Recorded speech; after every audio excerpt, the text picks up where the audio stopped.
Good Morning Business, le grand entretien.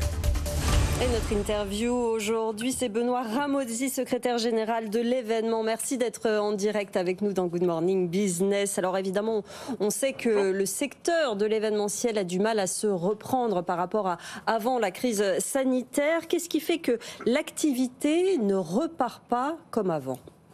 Alors si l'activité est bien repartie en 2022, après des deux trous d'air 2020 et 2021, on a même eu une suractivité en 2022. Il y a eu un phénomène de rattrapage de tout ce qui n'a pas pu être fait en 2020 et 2021, c'est reporté sur 2022. Donc on a un chiffre d'affaires qui est supérieur à 2019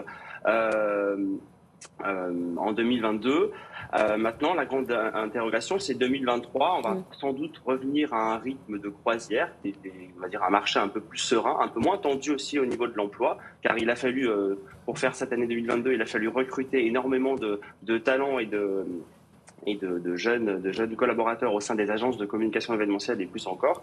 Donc en 2022, c'était assez compliqué, mais une reprise positive. Donc maintenant, on attend 2023 avec impatience. Mais ça veut dire que 2022, vous avez à nouveau atteint vos niveaux de 2019 ou vous n'y êtes pas encore tout à fait ?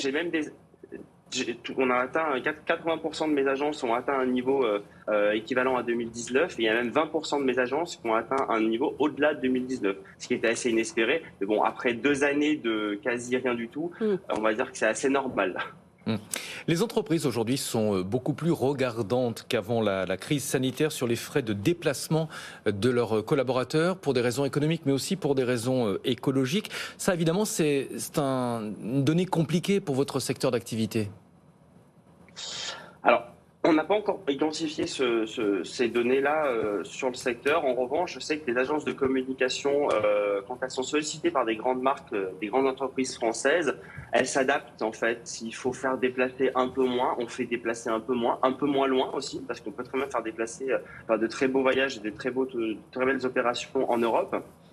Après, il y a la de l'hybridation aussi, c'est-à-dire qu'on peut très bien rassembler des gens en un lieu physique et également plusieurs personnes connectées à l'étranger ou un peu plus loin en France en digital. Donc c'est une des solutions qui est plébiscitée également par les entreprises, les institutions françaises pour pallier justement au fait de ne pas faire déplacer tout le monde en même temps plusieurs fois dans l'année. Mais justement, vous mêlez les deux, effectivement, le digital et le physique. Est-ce que cela donne la même chose sur le chiffre d'affaires, sur vos prix? Est-ce que vous vous y retrouvez avec cette formule?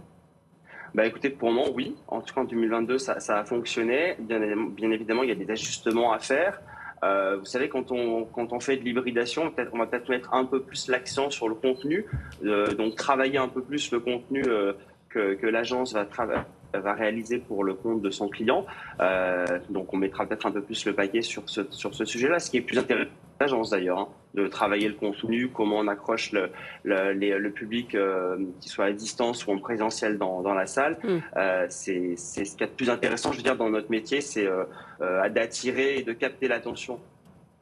Pendant la crise, beaucoup d'événements avaient été remplacés justement par des rencontres virtuelles, des salons virtuels. Qu'est-ce qu'il en reste aujourd'hui? Vous parlez d'hybridation, ça veut dire quoi? Que les deux ont pour vocation à coexister, d'un côté les événements physiques et de l'autre peut-être une prolongation ou... Alors écoutez, j'ai un chiffre, j'ai une étude qu'on va sortir dans pas très longtemps, mais je peux vous en donner déjà un petit bout ce matin. 70% des annonceurs, des clients plébiscitent le présentiel versus le reste. 25% l'hybridation et 5 petits pourcents qui restant le digital. Donc le full digital, on va dire que c'est pas quelque chose qui va être plébiscité, qui va fonctionner, et c'est pas notre cœur de métier. Notre cœur de métier, c'est quand même rassembler. Donc on le voit que le présentiel reste une part très importante chez les clients et les entreprises et institutions françaises. Et 25% pensent à l'hybridation parce que c'est des solutions techniques pour rassembler plus de monde, pour faire peut-être un petit peu moins voyager et pour capter plus de public.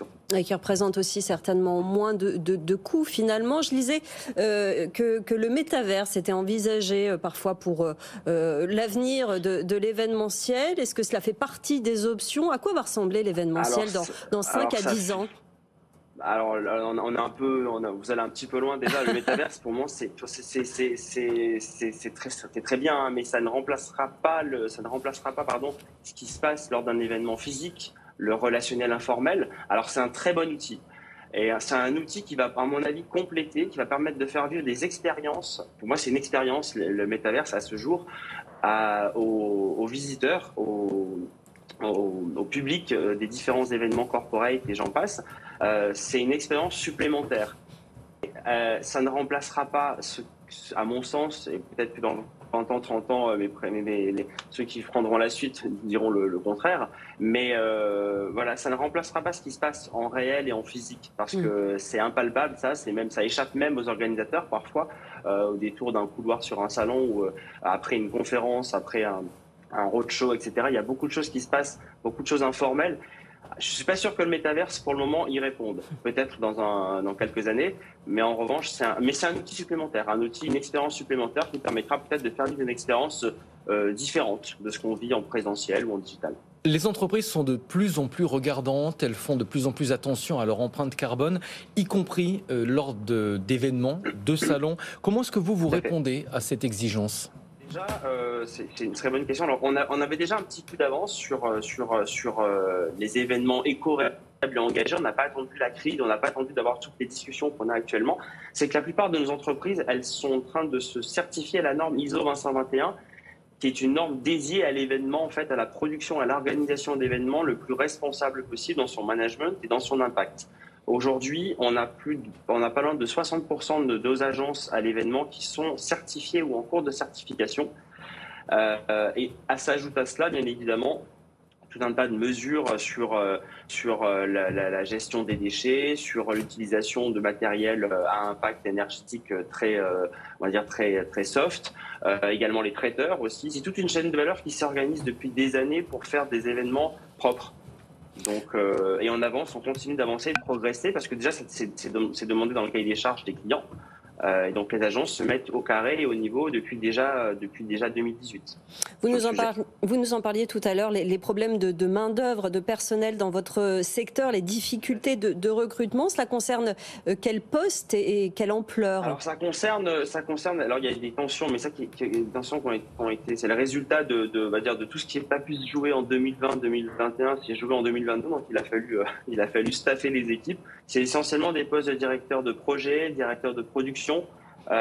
Qui peuvent un peu manquer. Alors nous, on lance un appel, c'est un travail qu'on fait à l'association depuis quelques mois pour attirer les talents vers la filière. C'est une filière qui est dynamique, qui recrute, et il y a surtout quelque chose qui va se passer dans quelques années en France, c'est les Jeux Olympiques de Paris 2024.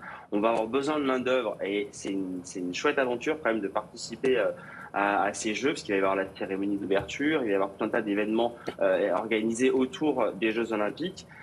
Donc moi j'ai envie de dire aux jeunes qui sont en train de faire leurs études en communication, en relations presse, en relations publiques et en événementiel, de rejoindre la filière, car les 2 années qui arrivent seront passionnantes. Donc formez-vous et rejoignez nos rangs. C'est une belle aventure, on entend bien votre discours, mais on va se parler franchement. Il faut aussi augmenter les salaires pour attirer les candidats. Alors ça a été fait. En tout cas, je parle de ce que je connais. Je prêche pour ma paroisse au sein des agences de communication événementielle. Il y a eu un effort qui a été fait sur les salaires, vraiment. Sur les chefs de projet qui arrivent, jeunes juniors, etc. Il y a un effort qui a été fait, même avant la crise, et qui continue d'être fait. Vous savez, chaque entreprise qui adhère chez nous essaye d'attirer les talents en proposant un salaire correct, déjà, qui correspond au marché, une ambiance de travail qui est positive et différente aussi de d'autres entreprises. Donc, voilà, nos collaborateurs sont bien traités, si je puis dire, et il y a quand même un effort qui a été fait sur les salaires. Merci beaucoup Benoît Ramozzi, secrétaire général de l'événement. Merci d'avoir été avec nous ce matin dans la matinale de l'économie.